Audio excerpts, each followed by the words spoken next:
Hey, hey, don't hurt me. What's happening? Let's get this thing started. We are streaming live all over the world right now. So we got people on YouTube's, we got Facebook, we got Instagram, we got Twitch, we got Twitter, we got YouTube, we got Instagram, and we got TikTok. So what's happening? So today's subject is you are wrong about money. Your understanding of money is wrong. Your view of money is wrong. And a lot of people, when it comes to this stuff, they are doing it wrong. But we'll get into some Q&A and stuff like that. But let me get to the subject at hand. Someone said they started a business. We're doing good so far. I see you. I see your Instagram. Right? But I'm going to put you on some game, though. Especially if you want to scale or expand that business. Okay. A lot of y'all are understanding money wrong. Y'all think y'all know money, but y'all really don't. Whenever you go to do something with money, if you don't have an understanding of the money that's coming in or out, you will never be ahead in life. Because I meet celebrities, I meet pro athletes, I meet entertainers, and these guys are bringing in millions of dollars, but broke. But why? Are these guys smarter than you? And a lot of people say, oh man, if I had that kind of money, I would make it. No. Statistics shows that you won't do it. There's a book called Time is Money, Part 2, that talks about if a big influx of money went into everybody's account, about 7 years later, majority of people will still be broke. 99% of people will be broke. You know? So let me test your financial literacy. Okay? Let me test your financial literacy.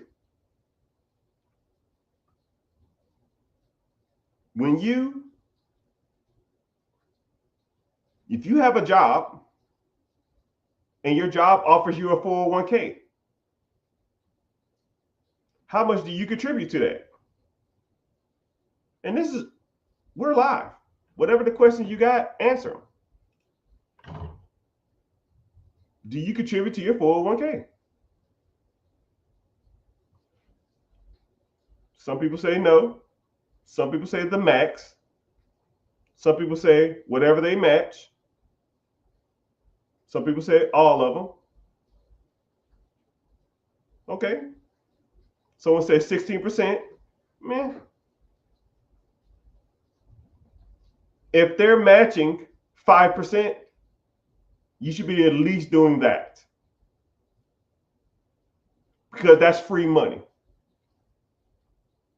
If I'm gonna give you $100 and you're gonna give me $100 back, we're gonna put these 100, you're gonna put 100 in the pot, I'm gonna put $100 in the pot, that's 200 in the pot. And then that's compounding interest on that. Why wouldn't you do that?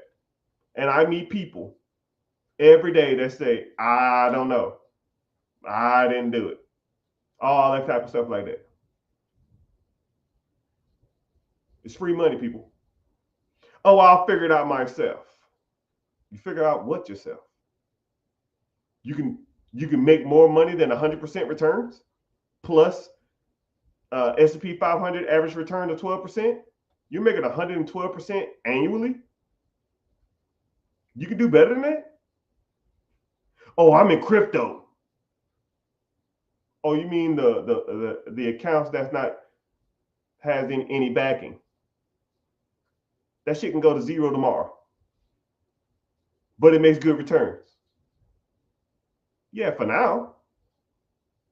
So did Circuit City. So did Blockbuster. What the fuck does that mean?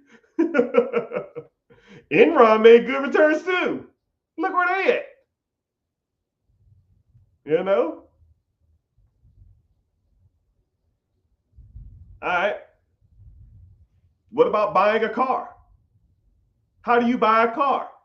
Since most people got that what you call it question right, let's answer this. How do you buy a car? Do you finance it? Do you buy it for cash? What kind of car do you get?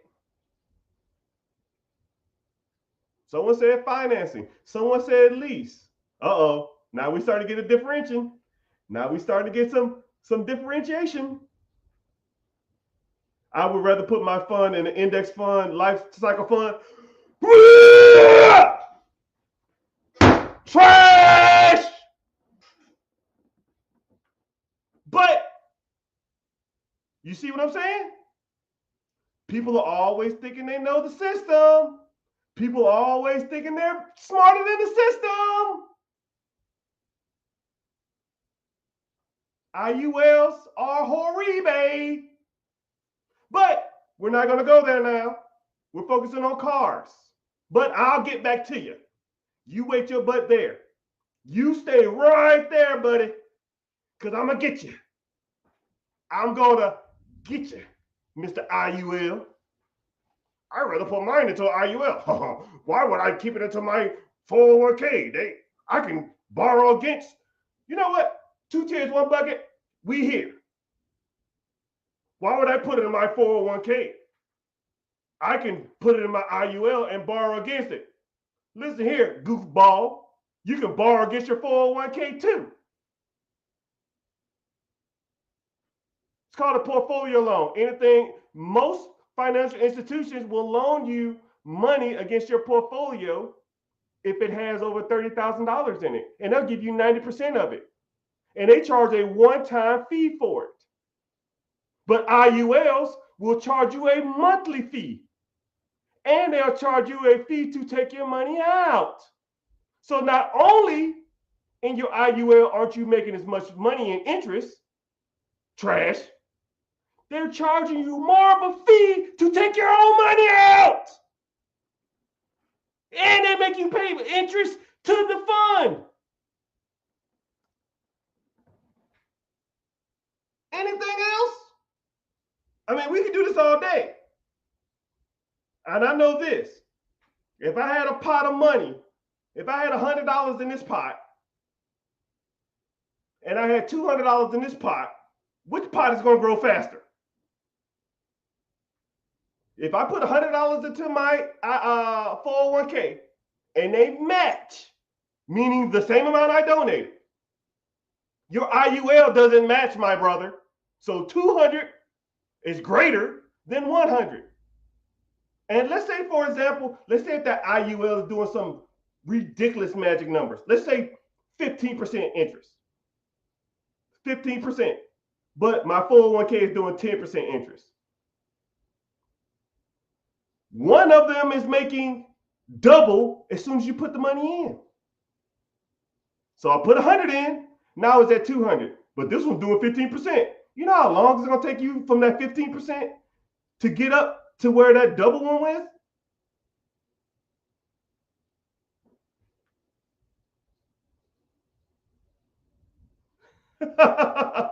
Then you can go take a loan out against your 401k. Hell, you can go to your human resource department and get a loan out. You can borrow against your 401k. Same thing doing an IUL. And then my IUL has a death benefit. Cool. You put $200 into a pot, compound interest at 12%, which is the S&P 500 over 30 years. You put $100 in the pot at 15% monthly accrued at a certain amount and see what it's at. Your death benefit is the max contribution that your IUL will give you. Your 401k will give you all your money. All of it. If your death benefit is 500 grand, you will only get 500 grand. When you die, your family will get all of your 401k, which will probably be about 2.5 to 3 million, maybe $4 million. Congratulations, sir. You just screwed your family out of $2.5 million, Holmes, because you think you're smarter than the system. Like I said, the name of this subject today is You Are Not Good with Money. You are not. And that's just IULs. You're better off putting your money into a compounding interest account and get term life insurance. Mr. Richard, what is term life insurance? Congratulations. I guess we're here now. Term life insurance means that you're going to have that life insurance policy for a certain term, 5 years, 10 years, 15 years, 20 years. The amount is cheaper because more than likely you're not going to pass away in that time. But after that 10-year life term is up, then you will have enough money in your ETF or index fund or 401k to offset the cost if you pass away after that. So instead of you contributing to an IUL, which are like $1,000 a month, I'll just get a term life insurance policy of $60, $70 and take the other $915, $920 a month and invest it myself in an ETF that tracks the S&P 500 over the last, I don't know, 90-something years since the Great Depression, 1937, that's doing 12.1% interest. Hell, IULs generally don't even beat the S&P 500 because the people who sold you the fucking IULs are taking a point off of your money. So they're making 12 points, but they're giving you 11. So they're charging you a shit rate. They're not contributing. They're not max capping. And then when you die, that money that you gave them is worth $3.5 million or something, but they're going to give you a death benefit of $500,000. Congratulations. You lost 3 times.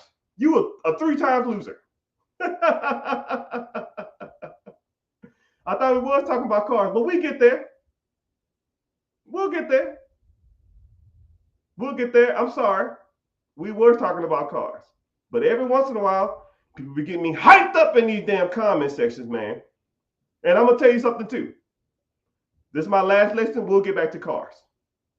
The smartest people in the world are the brokest. And the dumbest people are the most successful and richest. Let me break it down for y'all. Because y'all probably, y'all hear me, but y'all ain't listening. The smartest people in the world are the brokest. And the dumbest people, or the people that's willing to take risks, are the smartest. Meaning, I see people in my comment section, in my DMs, in my chat, wherever, and they will literally sit there and try to explain to me how shit works. Brother, you are broke. I don't listen to broke people about how money works. Would you listen to a fat personal trainer? Would you listen to a broke financial advisor? Would you listen to that drunk, crazy ass uncle about life decisions? No, I listen to people who got their shit together. I listen to people who have money. I listen to a personal trainer who's in shape. But you're going to tell me how shit works when it comes to money? No, brother. I'm the one with the money. I'm telling you how it works. But you sit there and argue with me on how it works. That's what I'm saying. You're so smart, but yet you're broke. But people like me and other successful people, or people who are rich, we are the dumbest people in the world. When I go places, I always ask, hey man, explain that to me. Hey, why is this like this? Hey, how'd you do that? I'm a dummy because I want the game. I'm an idiot. And whenever they tell me how it works, because people, smart people, love explaining how shit works. This is how I do it. This is what I do. I figured it out. Okay, good. And I'm going to take that same shit and go apply it. Smart people don't implement shit.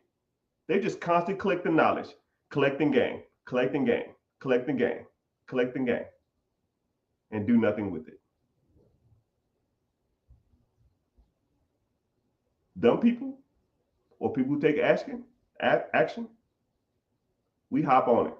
Cool. I'm a dummy. You teach me everything I need to know, sir. I have no clue what I'm doing. what I need to do. Cool. I'm gonna take everything you said and go do it, right? And then you're gonna have fun at work. Talking about I thought this millionaire something, and I'm gonna make $100,000 off the bullshit you told me. Get your notebook out. You better. I want the game. I see you. Now let's get to it. Now let's get back to the questions I said earlier. How do you buy cars?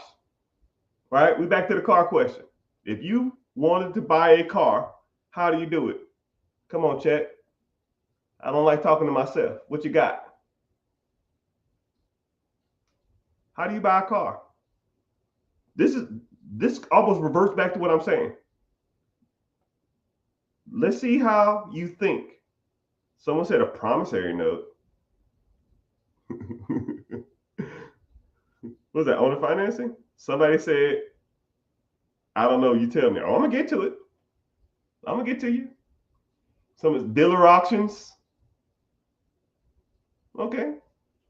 Someone said leasing. Someone said financing. Someone said financing. Cash and cheap. Someone said lines of credit. Someone says bank loan. Put it in your business name. CU relationships. Use cars. Okay. I'm gonna give you some tier list. Okay. Okay, and let's do this too. What kind of cars what kind of cars would you want to buy? I give you $100,000 right now and I say go buy a car. How would you do it? And what kind of car would you buy?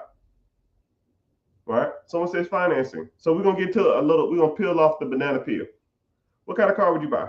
Or if you had a crap ton of money, what kind of car would you go buy? Someone said a Tesla.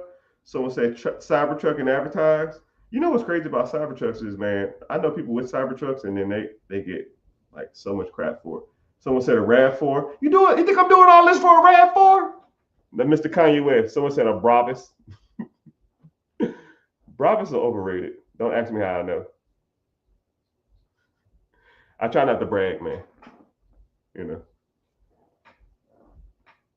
Someone said a Porsche 911 GT. I can make profit. Shit, you ain't getting that with you ain't getting that with no 100 grand. Someone said an 8K 100 miles and reinvest the difference. Someone said a Nissan. Someone said a Camry. Let me see what we got. Someone said an Escalade at a car dealership. Okay, so there's tiers to buying cars, and a lot of middle class and poor people don't even know it. So one, when you buy a vehicle, right, the average person buys a vehicle because it triggers something in their mind that they want. So when they see a car, they're like, oh man, I like this car. Oh man, I like the way it looks. I like the way it makes me feel. It's comfortable. It gives good gas mileage. And that's just a joke, right? If you ever bought a car for aesthetics, or because it makes you feel good, that is an emotional decision. Rich people don't buy stuff on emotion. We buy stuff because it makes financial sense. Okay? So let's get that out of the way. So if you enjoy driving your car or you feel good when you get into your car, that shit is trash. Trash, trash, trash. You don't buy cars because it makes you feel good. No one gives a shit about that, right? Second of all, you only spend like 3% of your life in your car. I know people whose car payment is more expensive than their damn house or their rent. You spend 40% of your time in your house. I think it's like 47%, but whatever. 50% of your life is in your car. I mean, 50% of your life is in your house. And you spend 3 to 4% in your car, but your car payment is more than your rent. Y'all hustling backwards, man. What the fuck's going on? Next,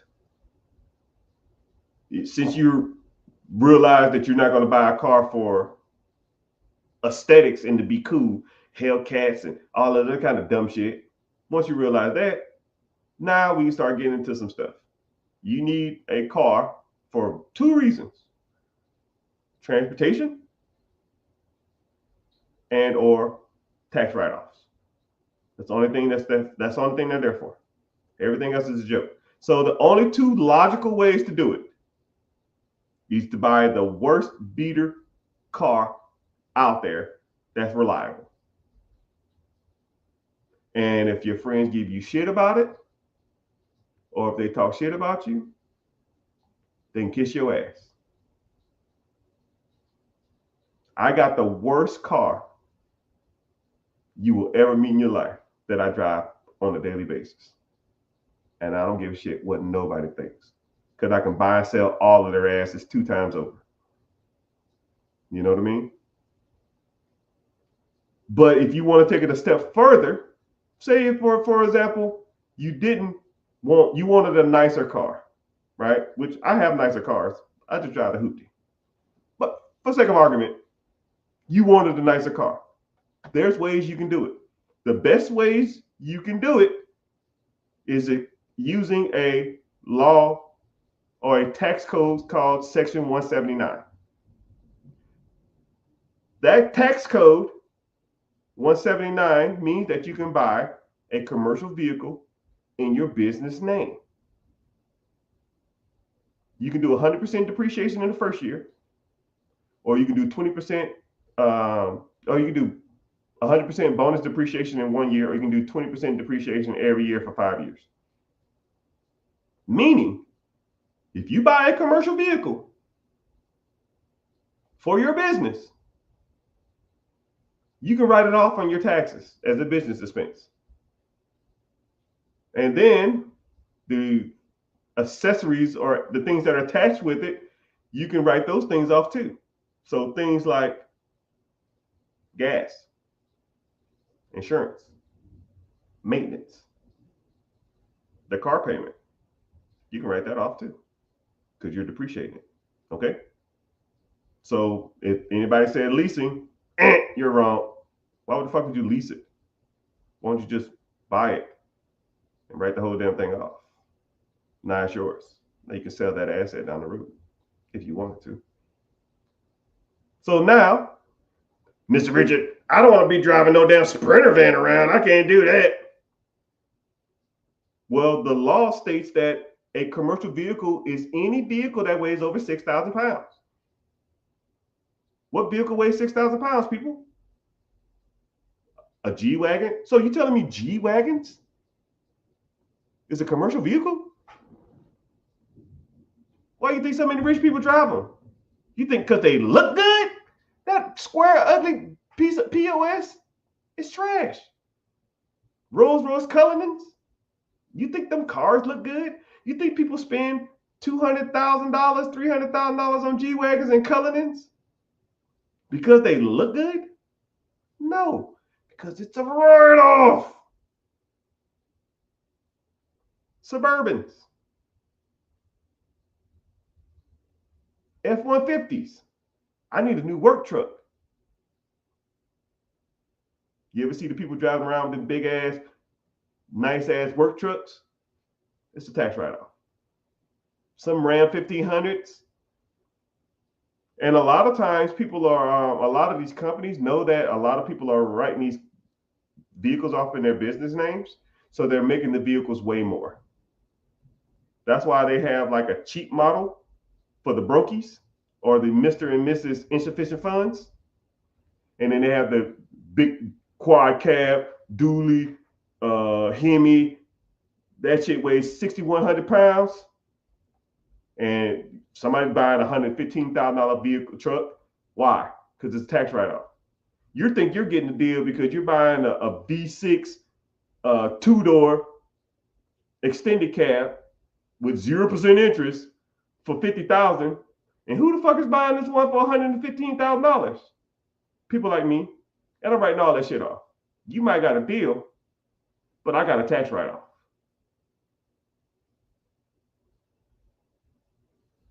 Urus's freaking Hummers, Cadillac Escalades. You ever went to a dealership or you ever Googled like Cadillac Escalades and you're like, dude, I remember Cadillac Escalades was $60,000. Why the fuck are they $190,000 now? Because people need those write-offs.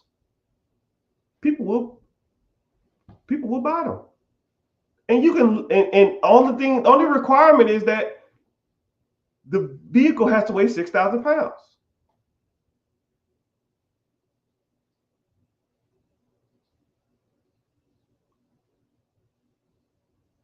Shit, you can Google what vehicle weighs over 6,000 pounds.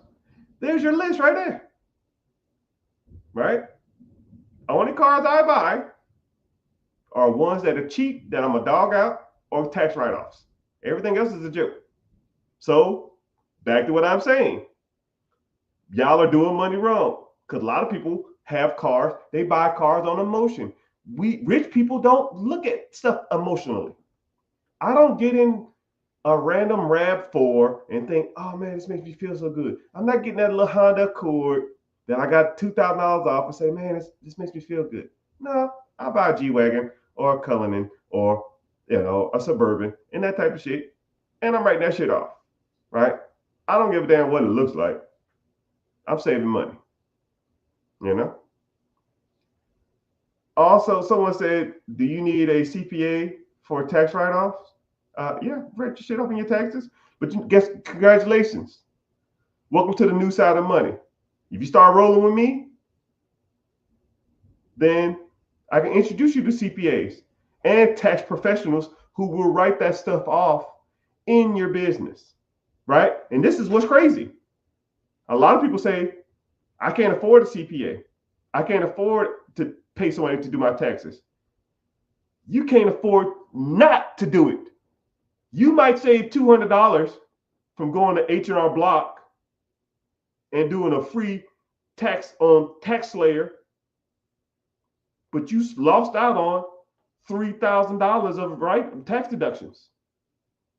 My tax company, we specialize in amendments. I get literally thousands of people submitting their old taxes to me and say, Mr. Richard, can you find me more money on my taxes? Because we do it for free. Because I'll look for free. Because I know as soon as I show you you've been fucking up and spending $32 on a TurboTax, soon as you, who did your taxes? Well, I did. How much you spend on this? Oh, I got the free one. Buddy, you lost out on $2,700 every year for the last 12 years. Congratulations, you played yourself. You lost $30,000 because you didn't want to spend a couple $100 on a tax professional. Congratulations, sir.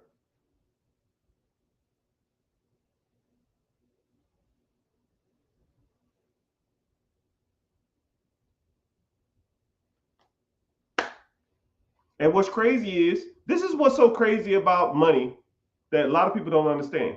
You ever see people go to like seminars that are like $15, $20, $30, $40, $50,000? You ever see somebody do like a coaching call or a conference call that costs $10,000, $15,000, $20,000, $30,000? You see rich people buying, $200,000 G-Wagons, Suburbans, Cullinans and shit. You see rich people going to like VIP to concerts and stuff like that. Come here. You see rich people buying helicopters. Come here. You see rich people buying private planes. Come on. It's a tax deduction. They're writing all that shit off. Your whole lifestyle is trash. And then I see all the entertainers, the rappers, the celebrities. They're buying a whole bunch of cars cash. I want a Lambo. I want a Hellcat. I want a Scat Pack. And then they on Instagram flexing like they did something. Show me the tax deductions. Show me the cash flow.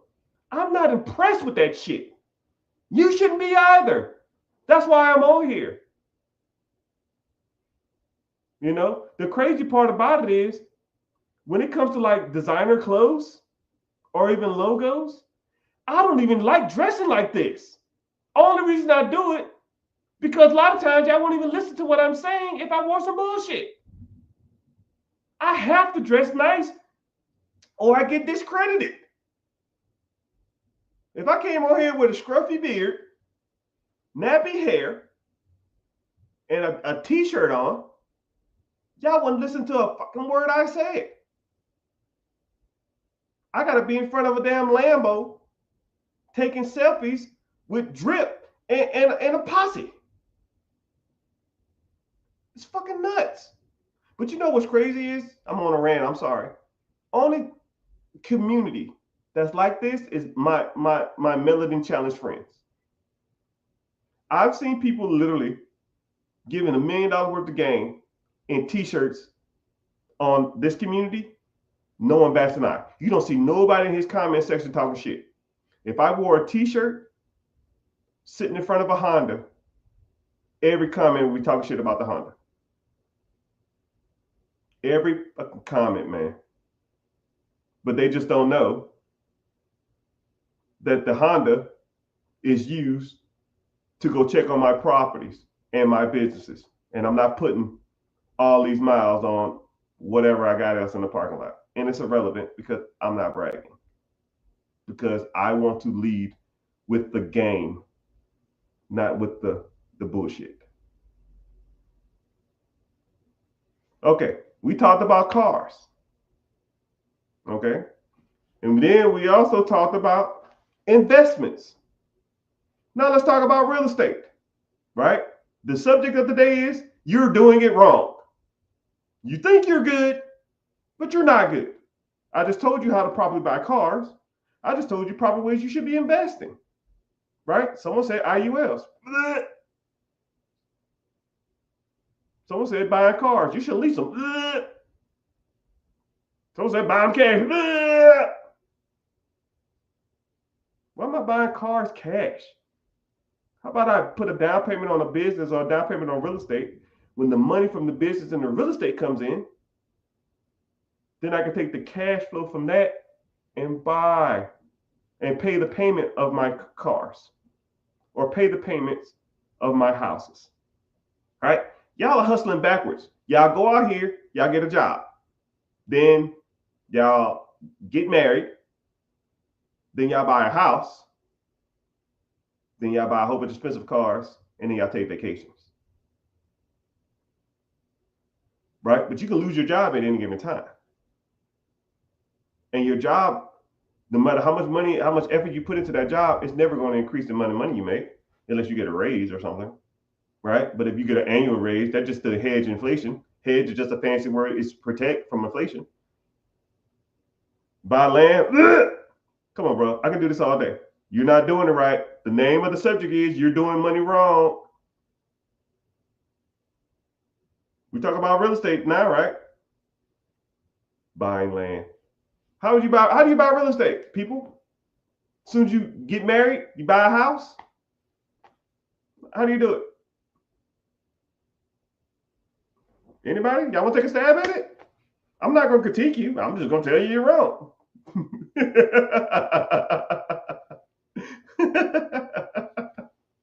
I'm not reading nobody's specific names off. Hey, Richard, what's happening? Two Richards don't make it right.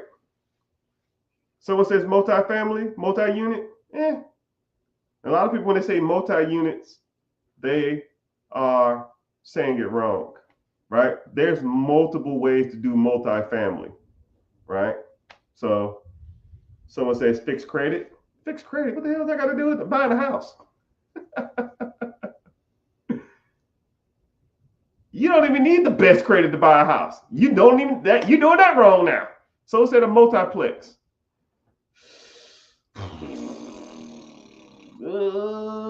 Rich, where you streaming besides Facebook? Good question. And I'm gonna give you a little intermission while y'all learning. I'm streaming on Facebook, 2 accounts, LinkedIn, YouTube, Twitch, Twitter, Instagram, and TikTok. And if you want to learn more about this process while y'all commenting, I have a free class coming up. Click the link in the bio or click the link on my homepage, and then it should take you to a random page just to say Be Your Own Boss Training. Click on there. It literally takes 30 seconds to sign up, not even. I don't sell you information. I'm not going to bombard you with spam, right? You want to come, you come. If you don't, I don't give a damn, right?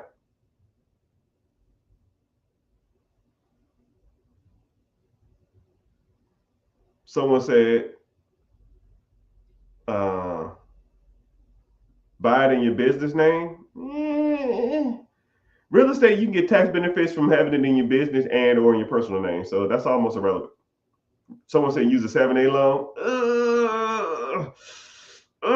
Okay, I'm going to harp on this because there are people on social media, and I'm not going to call them out because I don't do that, not all the time.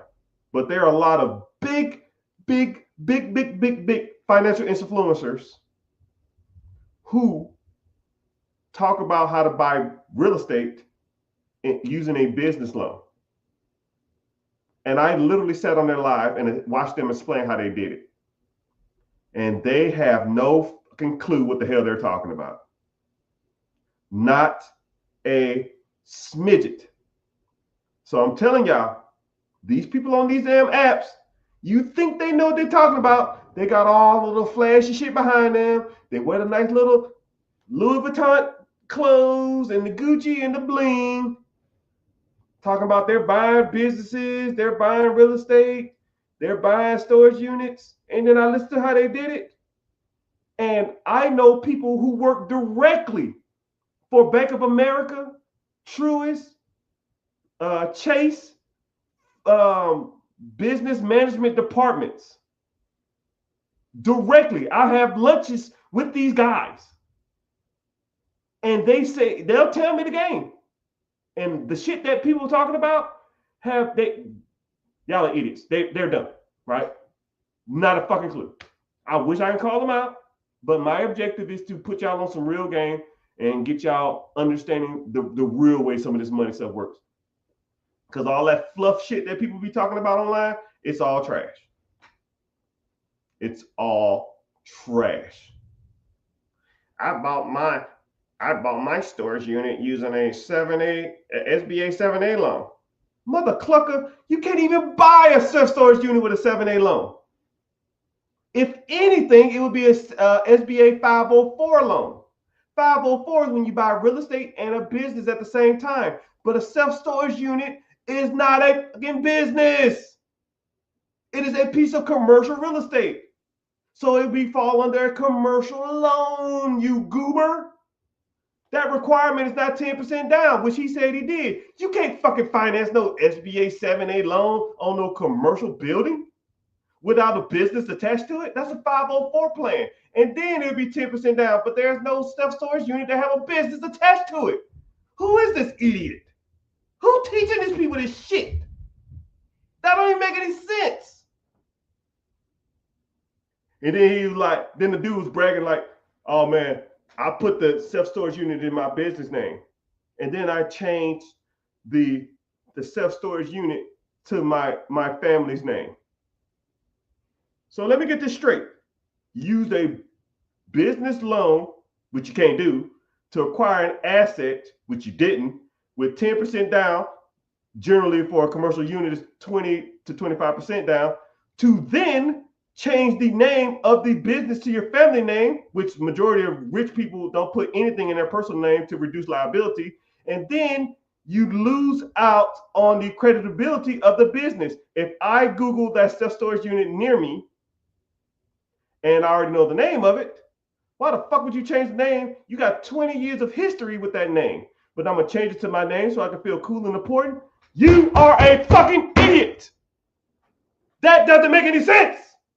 That's why you're a brokey. That's why people don't listen to this shit online. I'm sorry. I'm ranting. I am sorry. This shit's getting on my nerves. People are pissing me off.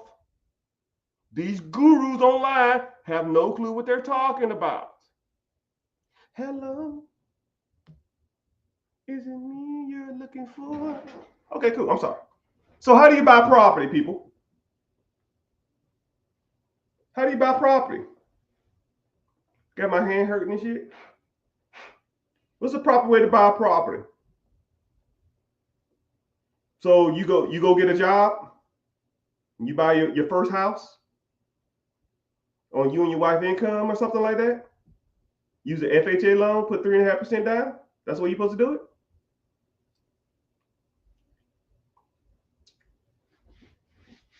Is that the game, people? Or that's what broke people like to tell you what to do? Okay. On the part of buying buying a house, I'll put that as a lower tier. Right? That's like a D/C2 tier. Do you know there's about 7 or 8 government programs out there that give you down payment assistance to buy a home? All you got to do is go to 2 financial classes. 2 financial classes that are an hour apiece.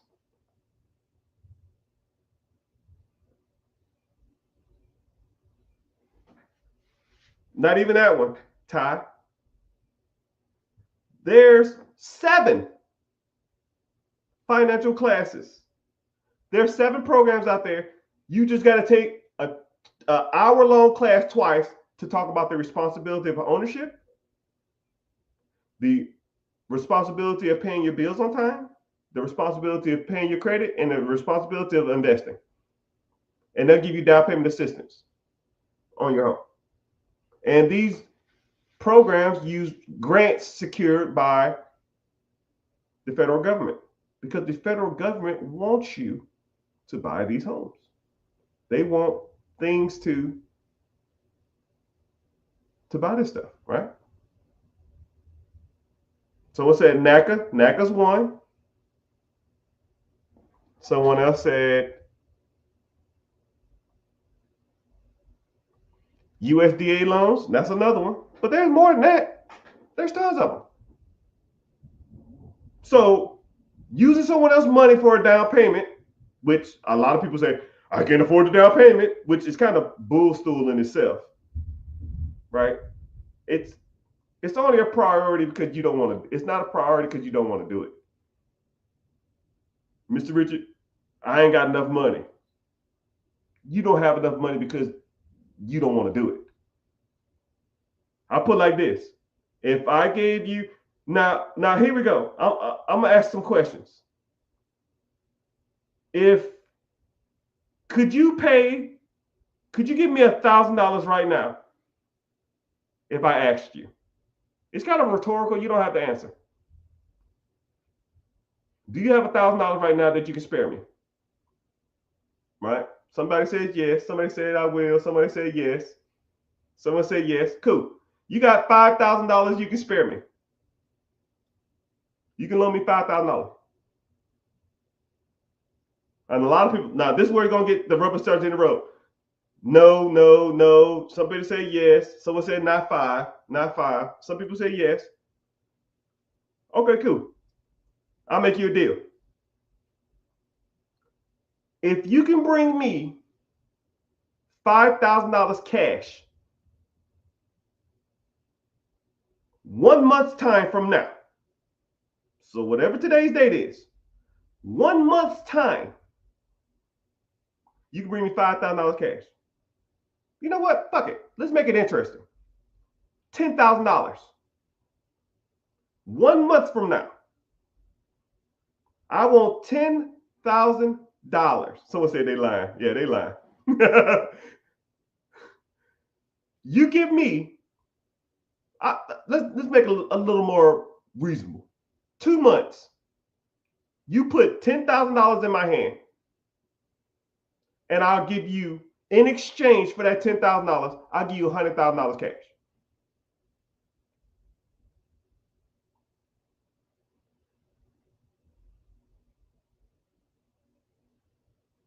If I gave you 2 months to bring me $10,000, but in exchange, I'll give you $100,000 cash. Look at the comments, y'all. It's not the fact that you don't have the money for the house. It's just not a priority. What I did is I made something as simple as a wager priority. Now, this is what's crazy. This is what I love about this experiment. Everybody in here just thought about a way how to do it. All y'all little mother cluckers thought exactly how to do it. God dang it, I love it. I love educating people because all of y'all just came up with the answer in your head. You know what, $10,000, shit, I can sell this car, I can sell some plates, I can mow some grass, I can go do some DoorDash. All of y'all just fucking did that. Why can't you do it now? What's the difference? All of y'all did it. I know you did it because I did it. I mean, come on, man. All of y'all did it. 2 months, $10,000. You broke right now, apparently. Broke. I need $10,000 in 2 months. Shit, I can sell my car. I can work extra weekends. I can borrow some money from Craig. I can get some money from my mama. I can start doing DoorDash. I can start doing couch flipping. I can start doing Uber Lyft. You just solved the freaking problem in your head. You literally just solved your own problem. But then I'll ask, hey, who got money for a down payment for a house? Man, I'm broke. Man, I ain't got it. I asked y'all, give me $1,000. I can do 1,000. Give me $5,000. Man, I don't know if I can do that. I'm broke. Give me $10,000. Man, I can't do 10. Cool. I'll give you 2 months to give me $10,000. Give you $100,000. Deal. Cool. Take the same 2 months devoted to $10,000 and buy a fucking house. How about that, homeboy? That's the shit I be talking about, people. And sorry for cussing. That's the type of stuff I be talking about. Y'all say y'all can't do it until I give you a scenario that makes you think outside of the box. That's the difference between successful and rich people and middle class and broke people. Mr. and Mrs. Insufficient Funds. Because we always try to find solutions to problems, and a lot of people just make excuses why they can't do it. I hate to be the bearer of bad news, man. If you said I didn't have money for a down payment on the house, and then I gave you a scenario which you came up with the money, you're part of the problem. You are the 99%, and I'm sorry. But my objective is to get you to think like a 1%er. That's my objective, right? You came to me and said, I'll give you give me $10 million. I'll give you $100 million. I'm fucking good. I'll come up with $10 million. I'll find $10 million. Start thinking about that type of stuff too. Now here's a better scenario. $100,000. Or one family member of yours you'll never see again.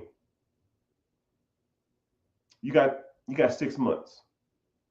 Or even better, $100,000 cash, 1 year's time, or you spend 5 years in jail. Let's do that. 1 year. I want $100,000 in cash. Or you go to jail for 5 years. You know what? Fuck it, 10 years. Let me put some fuel under that fire. You go to jail for 20 years. You go to jail for 20 years, or you got to come up with $100,000 in a year. I bet you everybody in this fucking comment section is coming up with $100,000.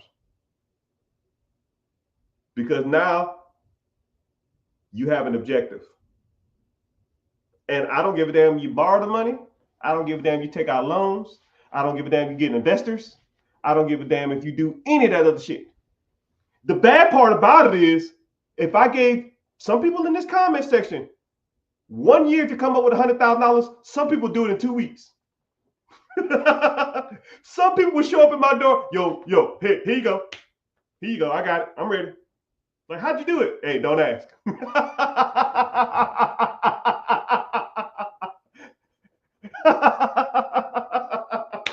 Hey, man, don't ask, man. The point is, someone said, what's the point? The point is, a lot of people aren't where they are financially because all they do is make excuses. I don't have $100,000 down for a business. I don't have $50,000 down for a business. I don't have $5,000 for a down payment on a house.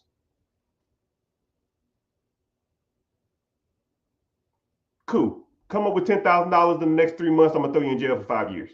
I bet you come up with $10,000 then.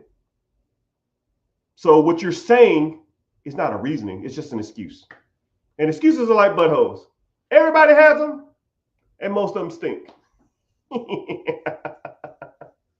And the difference between 99% of y'all and me is that someone gave me something. You could put me on the streets with a cell phone and a pickup truck and $100 in my wallet. I got to get to $100,000 in 1 year. I'll see you in a month. I will see you in a month. And we're going to get to the bag. I was like, how you want it? In hundreds or cashier's check?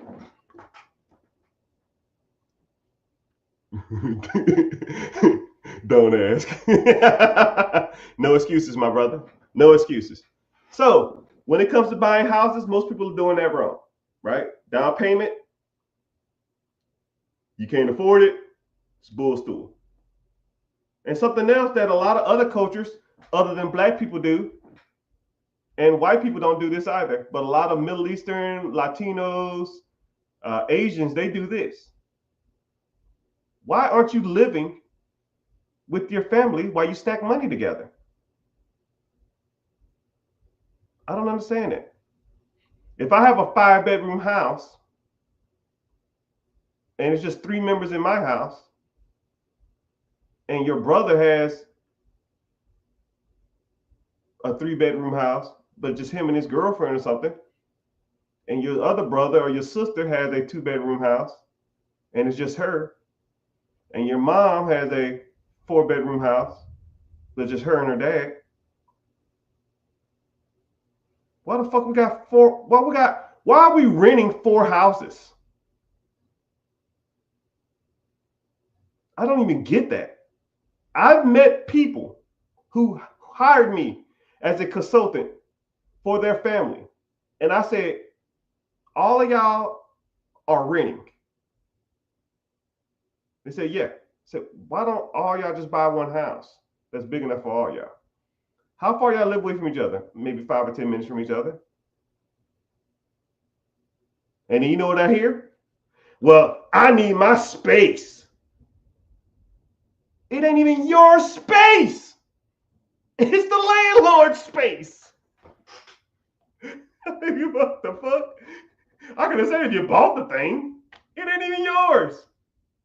You need your space in your apartment? You goober? No, man. Suck it up for a year. Save up enough money. And you buy your own place. Not all of y'all in 2 years' time, all of y'all have houses. Or y'all can just rent forever and complain that the system's broke. The president's keeping me down. These damn Democrats or these damn Republicans or something. It's always something. You know, y'all ain't even doing that shit right. Right? Moral of the story is, people, there's multiple ways to get real estate. You can get a single family home, you can get a duplex, you can get a quadplex, you get a fourplex. That's up to 4 units. You can finance 4 units as a single family, as a individual. 5 units or more is considered an apartment complex or a commercial building, right? You got to put more money down. You can get 3.5% down for a fourplex. Why don't you just buy a fourplex? You stay in a unit, your mama stay in a unit, your brother stay in a unit, and your sister or your other brother stay in another unit. Y'all all put in, divide the mortgage or the house payment by 4. Y'all pay that and keep the difference. God dang. So the moral of the story is a lot of people are doing this stuff wrong. Y'all ain't got a clue on how some of this stuff works. You know, y'all ain't got a clue. But someone said I just bought a fourplex with $6,000 down. Where it at?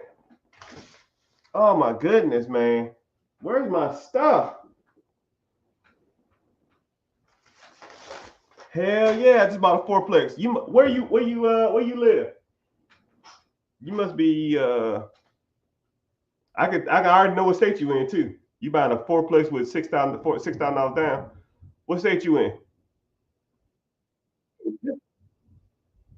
Yeah, it's typically the Midwest, North Midwest. That's where you do that at, Holmes. Anyways, let's do some preguntas. I like rapid fire questions, people. So ask away, you know, ask away. This is y'all time to shine. People always saying, Mr. Richard, you don't answer no questions. I'm just talking to get y'all in here and getting hyped up. So whatever questions y'all got, we streaming live on Facebook, Instagram, LinkedIn, YouTube, TikTok, Facebook, and some of y'all questions take a little longer to come through, so give me some time. And a lot of them. Oh, look, somebody complaining about the president. That ain't what we do here. I don't give a damn who's in office. The president will never dictate or break anything that I'm doing. Now, does the cost of doing business go up? Sure. That's just normal inflation. That's just part of the game. It happens. Okay, cool. Instead of this month, I'm bringing in 290,000 instead of 304,000. Ooh. I'll write off my taxes. It is what it is. Okay. How to invest in an absentee business? Okay, well, first of all, you have to sit back and ask yourself, is an absentee business what I want? Because a lot of people want an absentee business, or a lot of people are in love with the idea of an absentee business, but they really don't want an absentee business. As soon as they get there, as soon as they get in there, a lot of people don't like to relinquish control to someone else. You know, and that's something that you have to learn to deal with. You have to understand that things are going to happen when you're not there that you might not agree with. And then sometimes people will want an absentee business and they'll say, well, the manager's making this amount of money.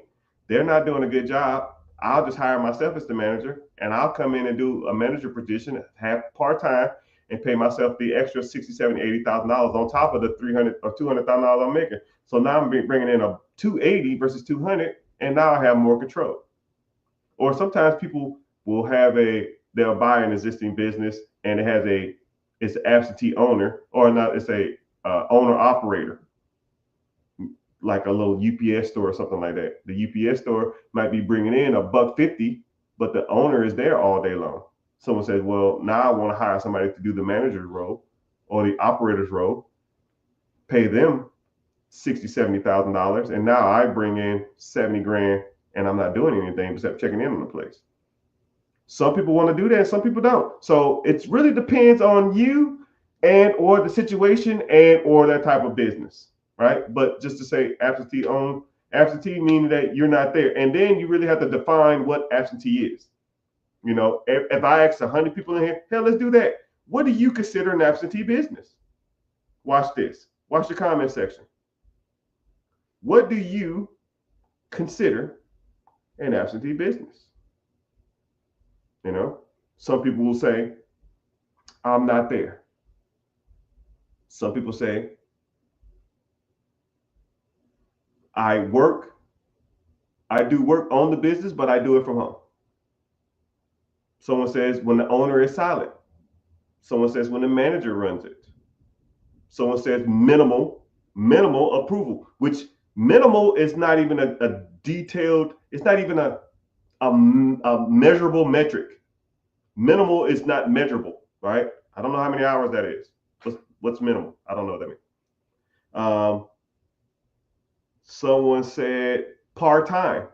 Well, what is part-time? What is part-time? Some people consider part-time less than 20 hours a week. Some people consider part-time less than 35 hours a week. You know, somebody said absentee means absent, but is it absent from the business, meaning you're not there, or absent in the company, not doing anything, or you're just working from home, but you're devoting 30 hours a week from home, but you're not physically located there? You know, that's where the education and the divide comes in. A lot of people don't really understand what absentee is because there's really no true definition of absentee. I can act like I said, I just asked all y'all. It's comically between all social media platforms, probably 160 people in here. And out of the 160 people, I got 30 different answers. One person commented 6 times different answers. He don't even know. He's second guessing himself. Well, shit, maybe. Well, let me think about it. Damn, I ain't never thought about it. You know, that's what you need to ask yourself. You need to, you need to ask yourself that. You know. So those things we're talking about. Someone says physically not there. You know, it is what it is. So ask your questions, and while y'all are asking y'all questions, I'm gonna get to I'm gonna do a commercial break because I wouldn't be doing myself justice. There's a lot of y'all in here, so if you find this stuff interesting, you like talking about money, finances, credit, businesses, funding, investments, real estate. If that's your thing, and you can sit here and listen to me talk for hours on end, I like this type of stuff. I enjoy it. Right? I have a free training coming up. Click the link on the main page. It should say either Stan Store or therichgetricher.com. It's going to bring you to my storefront or whatever you want to call it. It's going to say Be Your Own Boss. Click on Be Your Own Boss. Join the free class. Right? It's literally name, text message, and an email. Right? I don't solicit your information. I don't sell it to the farm. I'm not going to spam you. None of it. So you want to come?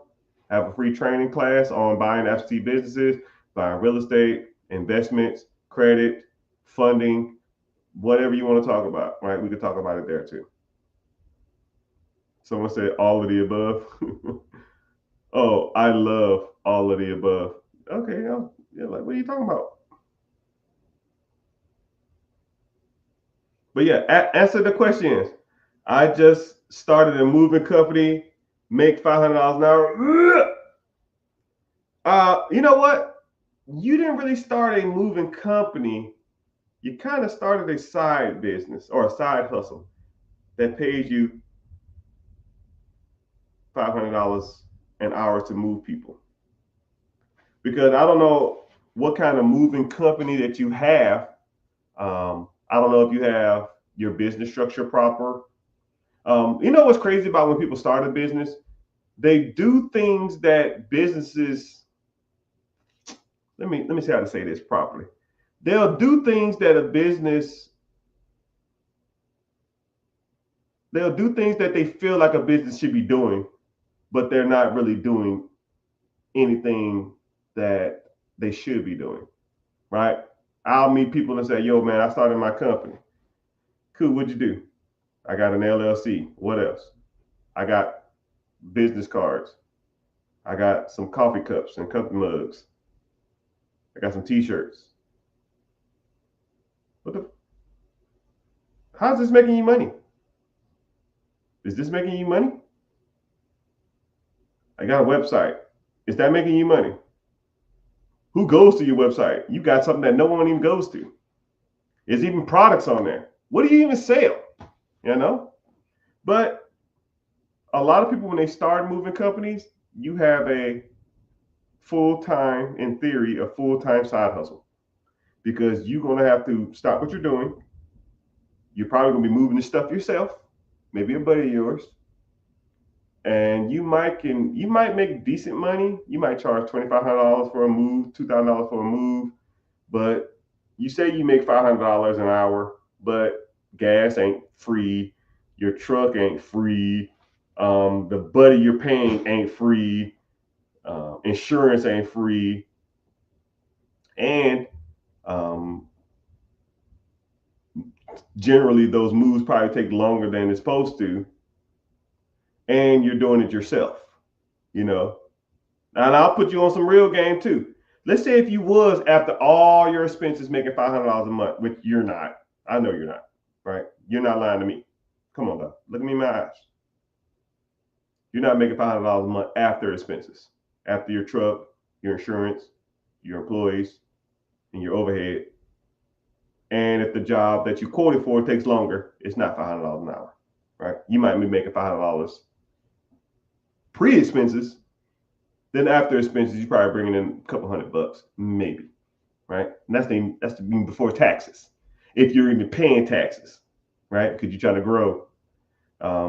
What I would do is I would hustle a little bit. And save as much money as possible, and then I would buy an existing moving company that already have people, that already have systems and teams in place, that already has marketing, that already has a chain of people that want to move already, that has insurance, that have trucks already. And then now you can go and manage those people and let them break their damn backs. And now you can be really making $500 an hour, not doing shit. That's the game. That's what I would do, right? But hey, what do I know? You say $500 easy? Come on, brother. Look me in my eyes, man. I don't believe it. I know how much money moving companies make. I helped a buddy. Well, it really wasn't a buddy, it was a client. This was last year. Purchased a moving company. I know what moving companies make, man. I know what majority of any business makes. I can tell you the ins and outs, the logistics, the overhead, the expenses, the cost of acquisition, the cost of dispositions, the SEDs, the cash flows, the P&Ls, the year-to-date, 99% of business. Every once in a while, I get something that's kind of weird. Like there was a guy talking about buying an IT company that runs fiber optic cables or some shit. And I'm just like, what? I ain't like, that's not my thing. Some businesses, I'm like, I didn't even know that was even like a thing. I know some companies do it. Somebody has to do it. Just never looked into it. But once you understand one company, you can kind of understand them all, right? But it's all good.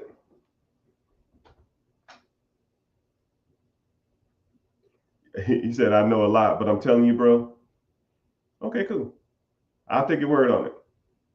We'll be just agreeing to disagree. But ask your questions. Mr. Moving Guy Company, you just started this moving company, and if you're making that kind of money, you might want to scale it, and you might want to move on to some bigger and better things. This is the opportunity where you ask somebody who's in these industries, who's in these streets, who's making this kind of money, making good money, you know. And I'm not, you know, I'm gonna put you on some game, Mr. Mover Man. You say you're making $500 an hour, cool. But like, are you bragging? You want me to give you a high five? You me tell you what I make an hour? You don't even want to know. And it ain't moving. I ain't even doing this. I got a bad shoulder. I need a backiotomy. My knees, all that military service, carrying up the country and holding that United States flag up. My right knee is a little off, man. I ain't lifting nothing, right? You can make $500 an hour, or you can make $2,000 an hour being the boss, the real boss. You know what I mean?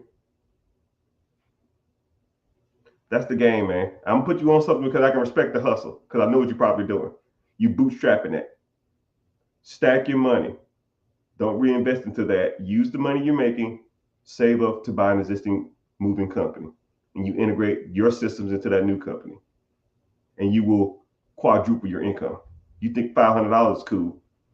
How about $5,000 an hour and you don't do shit? That's cool. That's a flex. How many people you know making $5,000 an hour who don't do nothing? I know a guy, he got 2 fingers and is real handsome. He got 2 thumbs and is real handsome.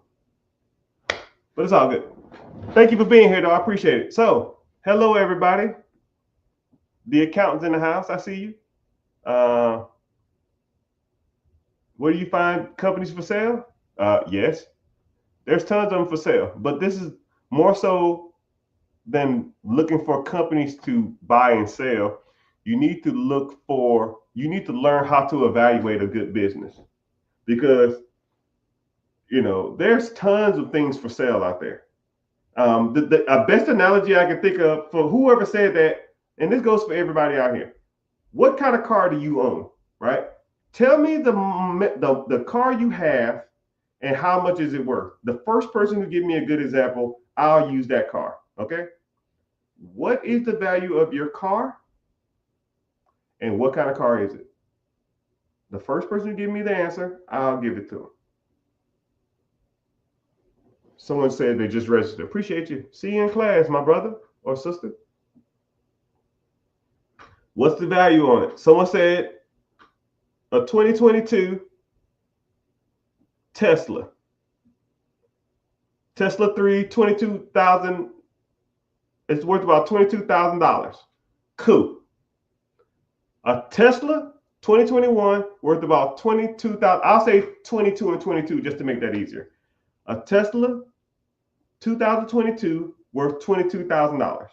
Okay. He or she paid $22,000 for that Tesla. Now, if I was driving down the street and I saw that same Tesla for $22,000, is that a good buy? Yes or no? Someone said a CLA Mercedes for $60,000. Brother, what the hell? You might be making all that money from that damn moving company, but you're spending it all on dumb stuff. Ugh, gross.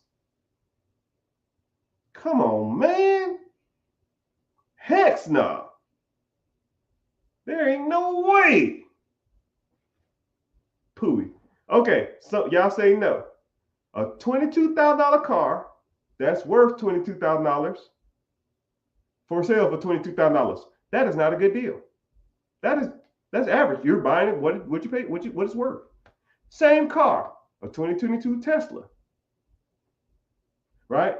It's one for sale for $28,000. Now, is that a deal? Normally, they're going for $22,000, but this one's for sale for $28,000. Is that a good deal? Right? No. Let me see where you're coming in at. No.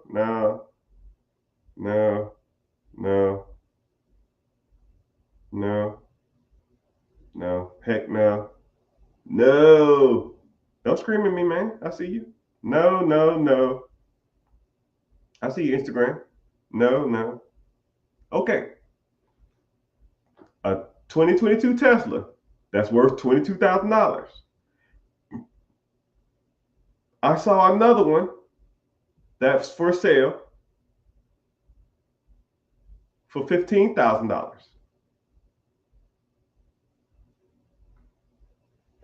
Now, is that a good deal? A $22,000 car for sale for $15,000.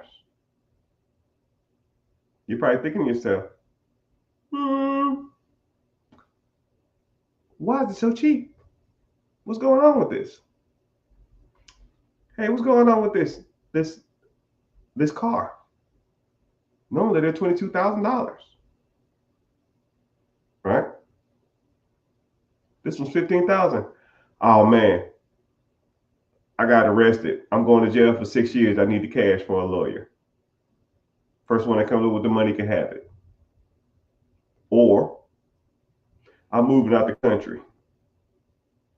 I got to move back home to France to take care of my auntie. I need the money. I leave in a week. Or, hey man, I'm getting deported. I need the cash now. First one with $15,000. Get it. Or, hey man, I'm getting a divorce. My wife says she want to take half, but she can't take half of what I don't have. I'm gonna sell it for $15,000 and keep the cash. You know. And then this is what's crazy. This is what's crazy. A lot of people in the comment section,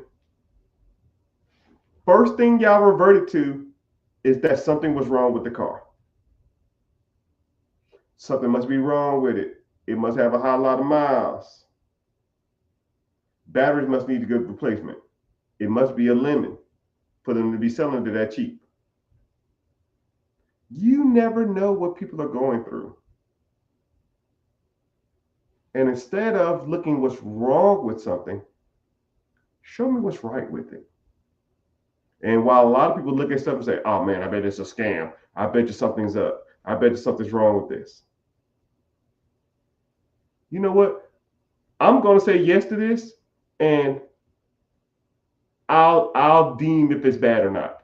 Not it's bad and you convince me. That's a loser's mentality. You are doing money wrong. That's the between 1% and 99%. 99% of people always look at something. What's wrong with this? Rich people say, I'm getting a deal. Right? I'll look it over, and if it don't make sense, it don't make sense.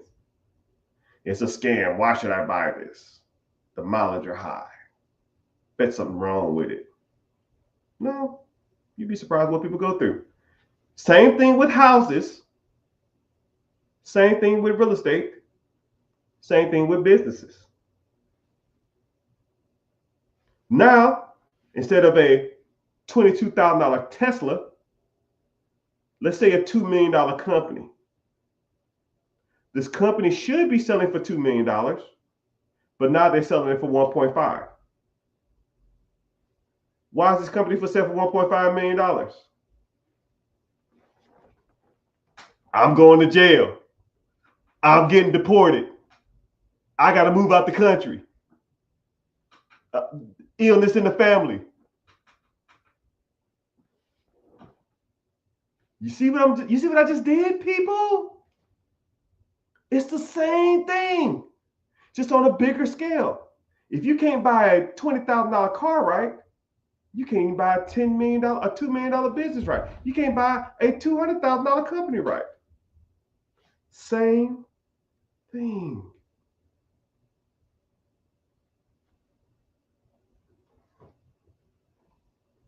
Same thing.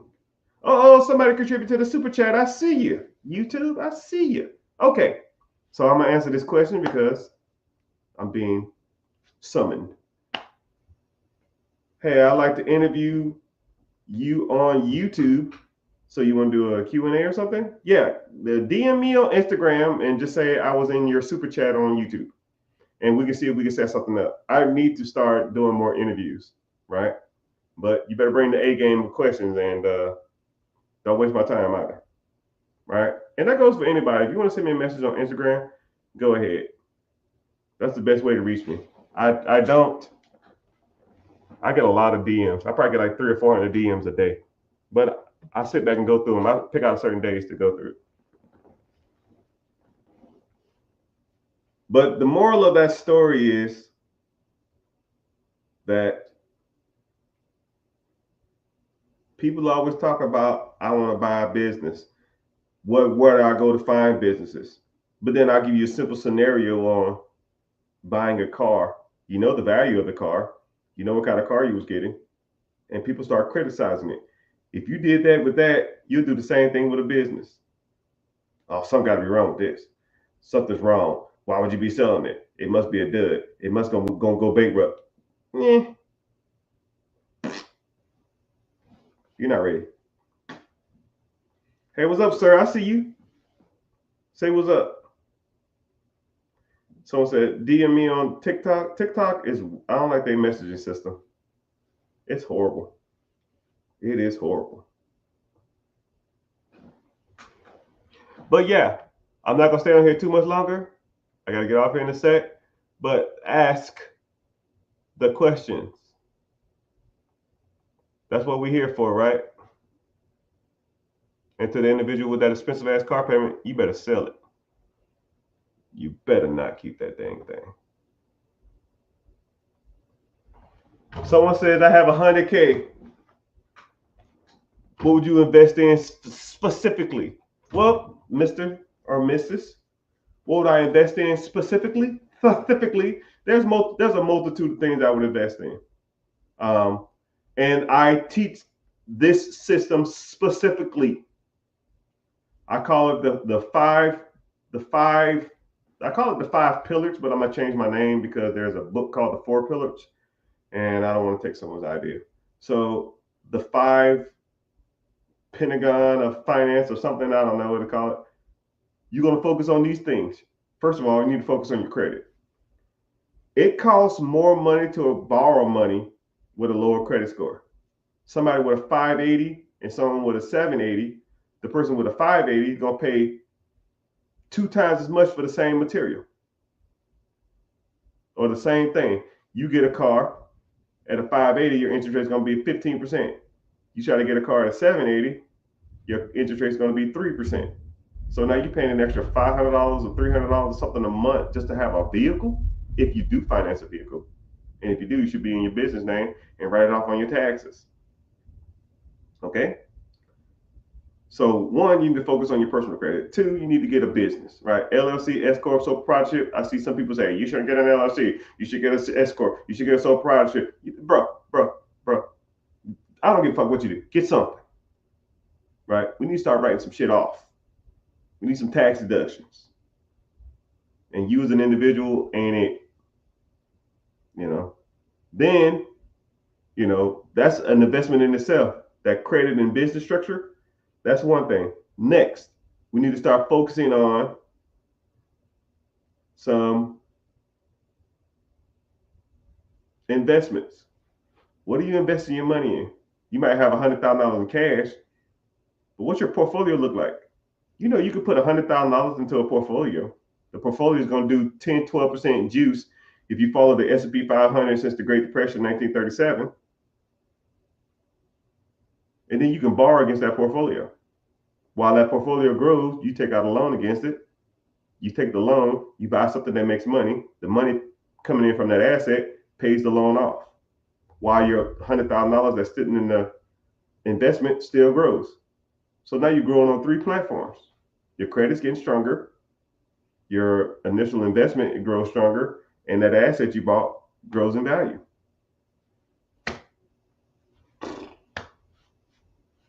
Or buy a business, right? Or you need to work on your taxes. Start writing stuff off on your taxes. Or, all that kind of stuff. I can sit on a harp. I can harp all day about the benefits of what I can do with 100 grand. I'll just put it like this, brother. You got 100 grand, and if 1 year from now you're still working, you messing up. Anybody in here, if you can get the 100 grand in cash, you messing up a lot. Hell, 50 grand in cash, you shouldn't be working.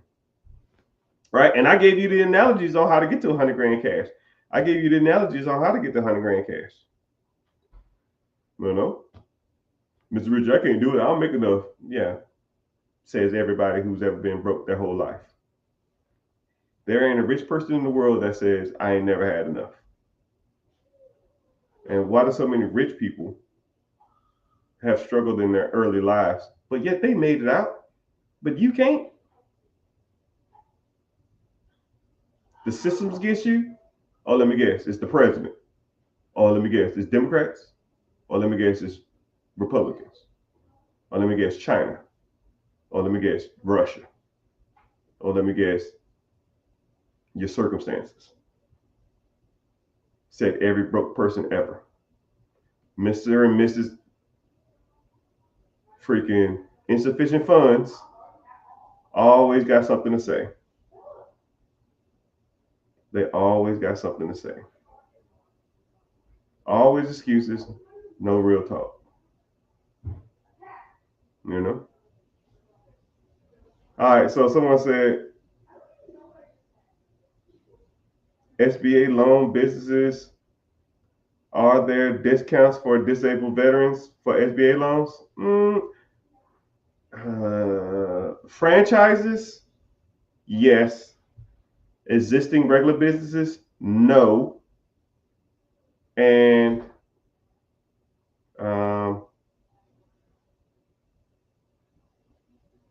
existing businesses, no. Franchises, yes. A lot of times veterans get waived their franchise fee and stuff like that. Someone said, how did you learn? Self-taught, or how did you learn? Or were you self-taught? It's a combination of both. I paid for mentorship. I've paid for coaching. I've paid for guidance. And I also did a lot of School of Hard Knocks, and I did a lot of like reading. But I'll tell you what, I've learned more. My personal opinion, I've learned more. If I had to put them in order, books, I would give it about a 6 out of 10.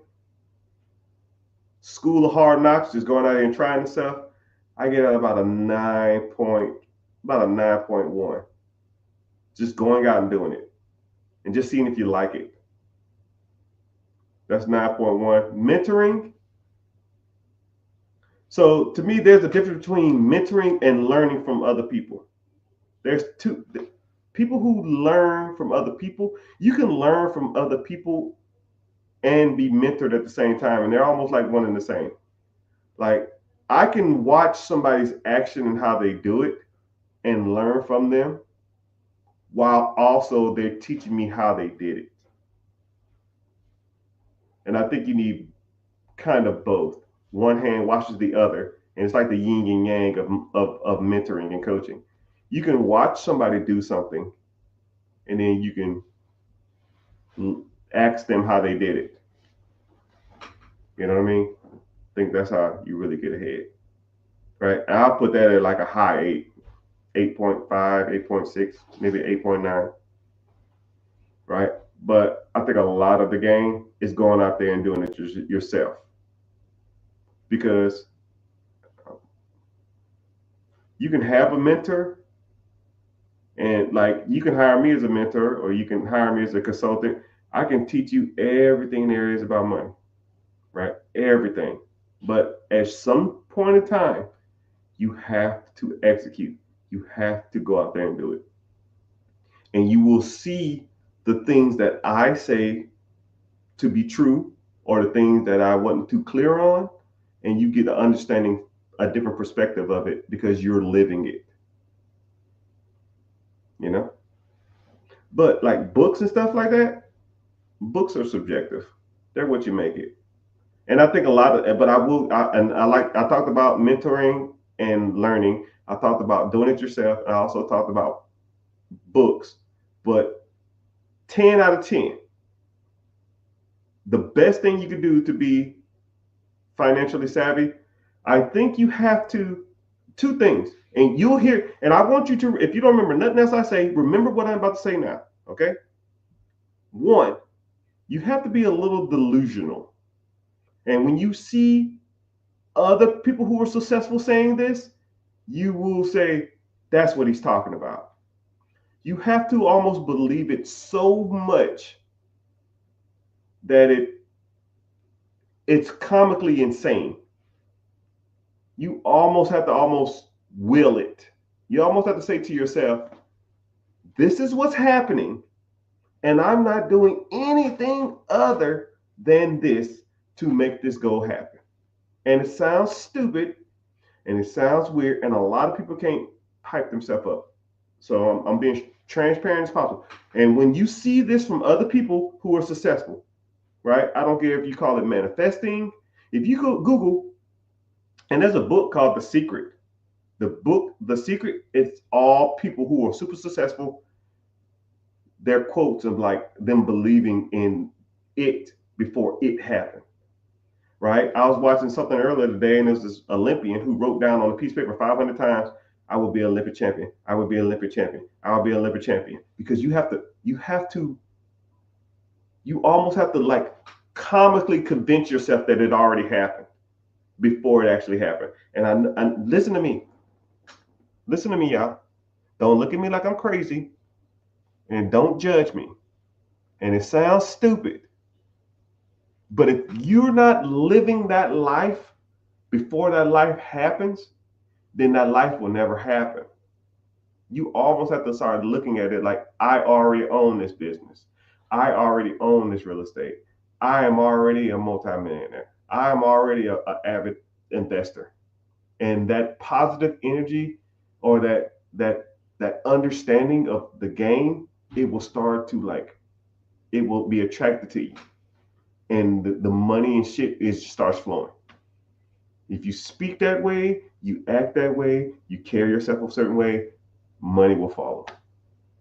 Right? You ever heard the expression, positive, positive attracts positivity and negativity attracts negative? If you saying, man, I'm broke, I'm always going to struggle, I can never get ahead, you know what's going to happen?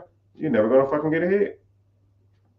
If you say, man, today is the day, I'm going to be successful, I'm going to be rich, I'm already rich, I'm already seeing myself making $100,000 a month, I'm already seeing myself doing all this stuff. The universe is made up of just energy. The term "fake it till you make it," it almost should be tattooed on everybody's forehead. The Law of Attraction. Wow, that's a book. The Secret. That's a book. Fake it till you make it. That's a book. Why do people write about this shit? Just like I said, you'll see the signs everywhere. You got to believe it. If you don't believe it, it won't happen. I've never met a successful person that didn't visualize themselves being successful. I watched a video of Conor McGregor. Conor McGregor was talking to Ronaldo. Conor McGregor goes up to Ronaldo. First of all, Ronaldo didn't even know who Conor McGregor was. That's how big Ronaldo is, the soccer player. And Conor McGregor says, "Hey, do you have a private jet?" He says, "Yes." Conor McGregor goes, "Think and Grow Rich?" There's another one. Conor McGregor goes, "Man, I'm going to get me a private jet one day." And Ronaldo kind of laughs him off like, "Yeah, whatever." He said, no, for real, right? I looked up what athlete makes the most money. You're number 1, and I'm number 28. But give me 2 years' time. I promise you I'll beat you. Ronaldo said, "Yeah, whatever. I don't care. Whatever." Blow off. Then they cut the scene. They show a picture of Conor McGregor walking up to his private plane that he told somebody he was going to get. And then he held up an article, said that he was the number 1 paid athlete in the world. And Ronaldo dropped to number 3.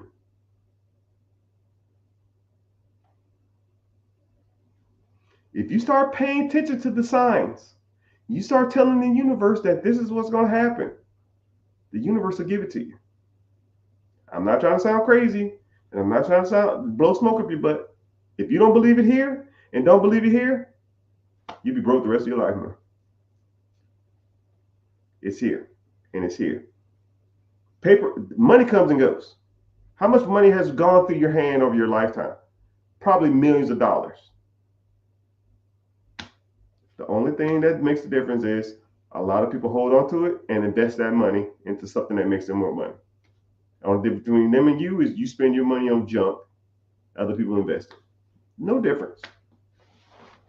If I started off where you at, I would almost trade places with anybody in this room. Right? We got over 200 people. I would trade places with anybody in this room. I could do the exact same thing. I'm not blowing smoke up your butt, and I'm not making it up like, because I believe, I know it. You see how I'm even talking like that? I know I will be right back on top. It sounds delusional, This guy he can't start where I'm at. I'm barely making ends meet. Look at me.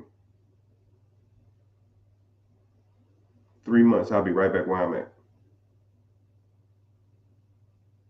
Hell, you gave me a job, I'll really be back. A decent income with a vehicle? Fuck no. That's almost a head start. Now you take away the vehicle and give me a cell phone and $300 and the clothes on my back. Maybe an extra month now because I need a vehicle. But you give me a vehicle, it's over. A vehicle and a cell phone and $200, it's over. All right, I'm ranting. I don't like to rant. So preguntas. I see who's been in here the whole time. I really appreciate y'all. I really appreciate y'all. Instagram in the house, Facebook in the house. Let me check in. Let me see. One person from Twitch. If you watching from Twitch, comment something, man. Because I don't. Your comments look weird to me. Someone said, "Do I do one-on-ones?" Yeah, if you're interested in, if you're interested in it, click the link in the bio. Join the free class. I don't know where you're watching from: Facebook, YouTube, LinkedIn, TikTok, Twitter, Instagram. Just click the link in the bio. It should say "The Rich Get Richer" or like Stan Store or Linktree or something like that. Just click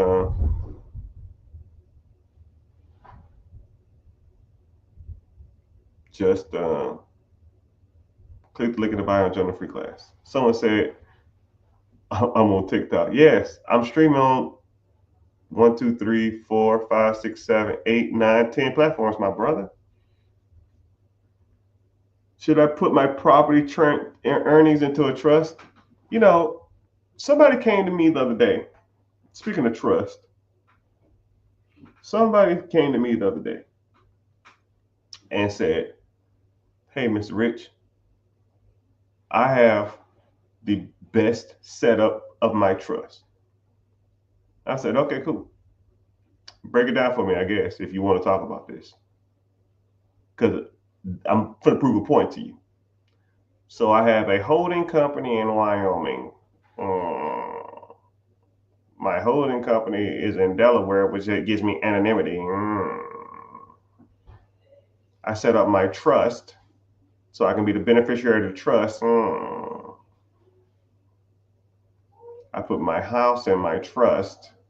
So if someone tries to sue the trust, I'm just a beneficiary of the trust. The trust just can be dissolved and I can roll that house over to another trust. And they never can find me because my Wyoming LLC. I have multiple holding companies and LLCs and all that kind of stuff. I said, cool. How much does it cost to make? What? You don't want to ask more about the trust? No. How much that cost? Just out of curiosity. Well, the lawyer fees to set up the trust, the LLCs, the holding companies, the Wyoming LLCs, the Wyoming holding companies, the Delaware holding company. The maintenance on it is about $3,000 a month. The initial setup is about $10,000. Cool. How much money that makes you a year? Well, it doesn't make me any money. It protects me. It protects what?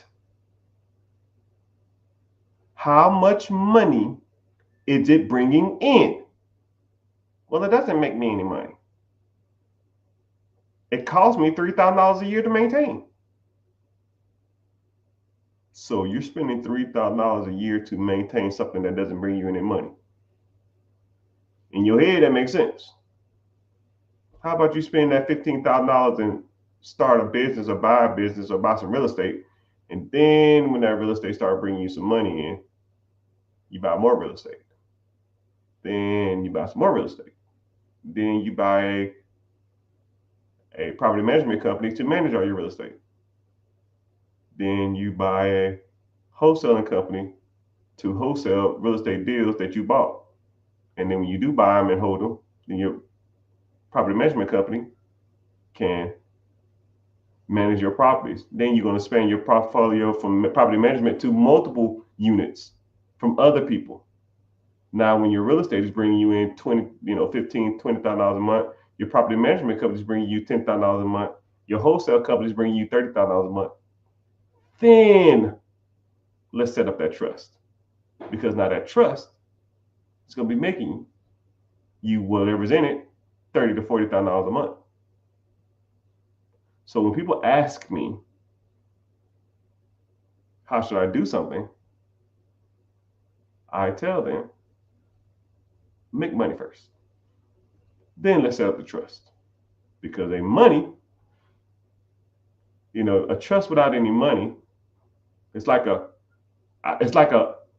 pirate with buried treasure, but the chest ain't got nothing in it. Arr, look at here, mate. I have the best hiding spot for me treasure. Look at this. You go down 3 coconuts. You take a left at the palm tree. Arr. You're going to see the shipwreck. Go 3 paces left of the shipwreck. You bury it right there. Cool. What you putting in the buried treasure? What you burying? I ain't got nothing yet, but I got this bulletproof plan. The fuck are you talking about? Let's go get some money first. Then let's bury some treasure. Then once I have a lot of gold, then I can figure somewhere to bury it. Damn, that's a good analogy. Wow. Wow. Wow. Wow. I literally love that analogy. That was a good analogy. Why are you worried about money you ain't got? You trying to protect money you ain't got? No. Like a pirate trying to protect treasure. You know what's crazy about it is, a lot of people don't even know this, but a lot of pirates are considered like poorer people, or like the scum of the older civilization. So for them to have a lot of money, let alone a lot of money to be burying, it's almost like a folklore, right? Pirates never bury treasure. They barely had enough money to scrape by. That's like saying a crackhead with a checking account. Yeah, exactly. See how stupid it sounds? Crackheads don't have checking accounts. They can barely keep enough money to keep the crack going. You know what I mean? Better question. When should you start a trust? You'll know. You'll know. To put it like this, if you have to ask, you ain't there. When you start making good money, when you have enough money, when you start bringing in enough money, or you have enough money to where you feel like I need to protect this asset, then we can get started. Think of it like that. If you don't have nothing worth protecting, no one don't want your 93 Honda Accord with a donut on it, right? No one don't want your chrome heart jeans and them whack ass Jordan 3s that are scuffed up. Nobody want that. When you start making real money, you'll know. If you have more to lose than gain from not having it, when you have enough assets that the assets pay for the trust and or the S corps and the sole proprietorships and the C corps and the holding companies. Okay. A lot of people get a lot of people get Wyoming LLCs and buy a car in a Wyoming LLC to minimize taxes when they purchase cars or paying car tax, because Wyoming doesn't have car sales tax. So let's think about it. If the LLC holding company costs $2,000 to maintain, I'm buying a $2,000 car that's going to save me $2,000 in sales tax. Okay, what kind of car are you going to be buying that is going to be worth the while? You better be buying some fucking $100,000 cars and shit like that. That makes sense. You know what I mean?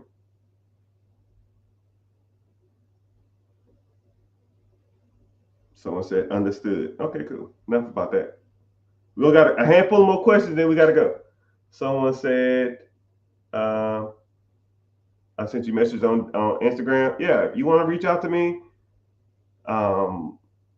Oh, you can't find the link to the class, just DM me on any social media platform and just say the word start, learn, info, or boom.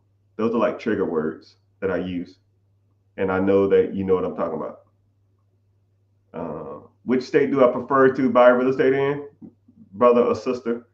I can sit here and talk for hours on different states to invest in real estate in, for hours. But, one, I will Google landlord friendly states. I'm not trying to make this about politics, but Republican states typically are better than Democratic states, but not necessarily. And then I would look up landlord friendly states. Some states are more landlord friendly than others. And or I would look at real estate that can find that you can find real estate that you can find that has good cash flow.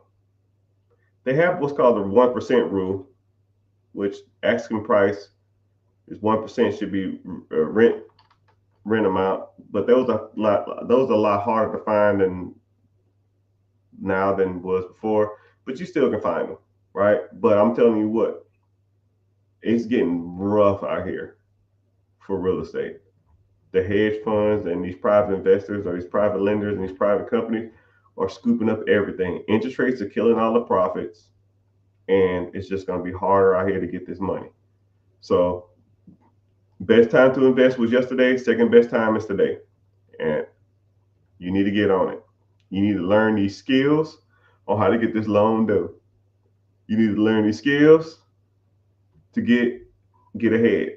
And if you don't, you're going to be behind the 8 ball, right? And you think that things are bad now in America. Wait till, keep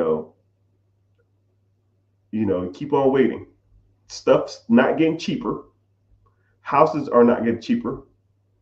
People are valuing what they own more than ever. You ever seen something that was like cheaper back in the day and now it's ridiculously expensive? Not even like average price expensive. Like, you ever looked up your car online and you seen your car with more miles, worse condition, going for more than what you probably paid for yours? Because people are delusional when it comes to money. People think that what they have is more valuable because everything went up in price. You see it in real estate all the time. You see people's neighbors' houses selling for, like, dude, no one's paying $100,000 over what you want for your house with no updates. But this is the society we live in. And until we have some kind of correction or something like that, or until people start understanding that yesterday's price isn't today's price, we're just going to keep having delusional people out there. And it is what it is. That's just part of the game. But when it comes to real estate, what states are good to invest in? Yeah, there's a lot of them. A lot of Midwest states are good. Depends if you want to get to single family homes, you want to get into duplexes, quadplexes, fourplexes, you want to get to apartments, right? But if you want to sit down and talk to a specific strategy, I can break down every state. And I'll even put you on some game on how do I know what states are good and bad. I have a friend who owns one of the biggest telemarketing companies for real estate investors. So this person owns the company that invests, that the real estate investors, some of the biggest real estate investors, if I say their names, you'll know exactly what I'm talking about. The big guys. They run their company that do cold calls for them, that call people and ask them to sell their house, or cold text messages. So what happens is that person will come to me and they'll say, hey, Mr. Richard, I need some investment help. Or Mr. Richard, I need my cousin or my sister or somebody need their credit worked. And I said, you know what? Let's do this. I'll do their credit for free. But I need the list of who these big hedge funds and these big corporations, who they're calling and what are they buying? What's their buy box? Oh, Cool, I got you. Here's their credit information. Boom. Okay, this is who they're calling. They're calling these states. They're buying these many homes. This is their buy box. They'll need 2 plexes, 4 plexes, quad plexes, anything between 5 units and 13 units. They're buying in these areas and they're offering 80% on the dollar or 60 cents on the dollar. And I'm like, cool. So I just take whatever they're doing. I do the same thing. But I'm just not some Asian in the Philippines or something like that. I'm just a regular person. And I talk about regular stuff. And you're not gonna outsell me versus a VA overseas. First thing I'm gonna do is I'm gonna establish rapport. I'm gonna put you on some game. This is how you cold call like nobody else's business. Hey, Jim, sorry to bother you, man. You're my last call. I've already made my quota for the month, and you just last on my list today. I apologize, but I see you have a house that you probably want to sell. If I do buy it or don't buy it, I don't care. I'm leaving in 20 minutes. I just had to make this call. So can you tell me a little bit about the house or something like that? Because you're on my list and it says you want to sell it, but I don't know even if we can do a deal or nothing like that. If you're not, it's fine. It's fine with me, right? They say no. Okay, cool. I see you. I'm calling a Texas number. Are you still in Texas or you relocated? Okay, what part? You can name any state, all of y'all. Name a state. I can name a city. I can name a landmark. I can name the weather. I can name the major attractions. I can talk about the traffic. I can name the major highways. All of it. It's comically easy, right? So y'all now you're gonna name off random cities. Someone said Arizona. Okay, Phoenix. I heard Phoenix this time of year is great, but I didn't know that even in Phoenix it's so hot. If you go to like the mountain range and stuff like that, there's snow up there. You wouldn't think there was snow up there in Phoenix or in Arizona. Stuff like that. Oh man, where'd you visit? And then we'll just go on a rant talk. 20 minutes later, I got rapport.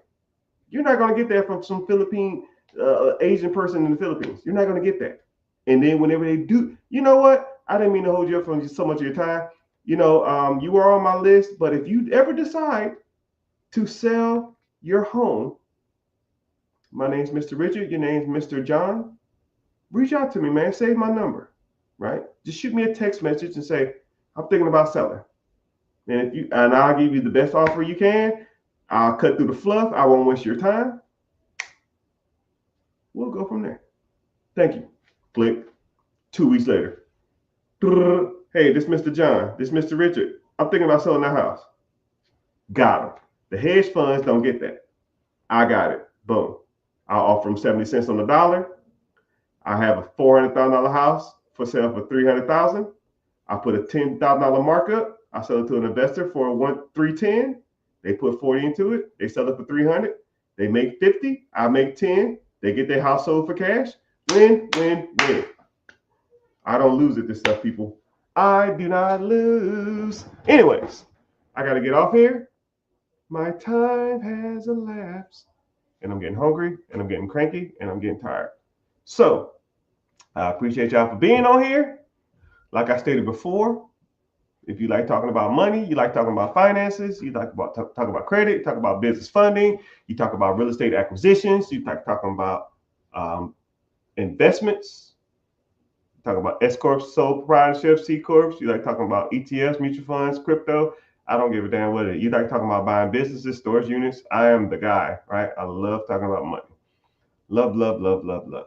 I will literally sit on this chat for hours on end and talk about money. However, my throat's starting to hurt. I'm getting disgruntled. I'm seeing spots. I haven't eaten. And I gotta go. So if you want to learn more about this stuff, click the link in the bio, like I stated previously. Click the link in the bio, come to the free class, learn more about this stuff. I appreciate y'all being here. I appreciate y'all hanging out. At least give me a follow. And thank you for your time.